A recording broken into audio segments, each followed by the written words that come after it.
ஆற்றலும் அன்புமிக்க இயேசுவை கையிலேந்தி காலமெல்லாம் கடலோரம் காத்திருக்கும் புனித ஆரோக்கிய அன்னையே, இப்பேராலயத்தில் கூடியிருக்கும் பக்தர்கள் மற்றும் இணையதளம் சமூக ஊடகங்கள் வழியாக பங்கேற்கும் அனைவரையும் ஆசீர்வதியும்.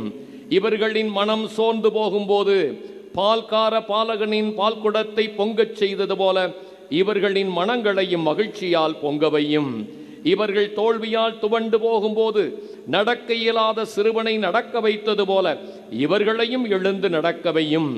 இவர்கள் துன்பக்கடலில் தத்தளித்து தடுமாறும் போது போர்ச்சுகீசிய மாலுமிகளை கரை சேர்த்தது போல இவர்களையும் கரை சேர்த்தருளும். வரம் பெற்று தரும் புனித ஆரோக்கிய அன்னையின் ஆசி உங்களோடு என்றும் தங்குவதாக. May Jesus touch you and heal you through the loving hands of his dear mother, Our Lady of Velanganni. எல்லாம் வல்ல இறைவன் தந்தை மகன் தூயாவி உங்களுக்கு நிறையாசி வழங்குவாராக.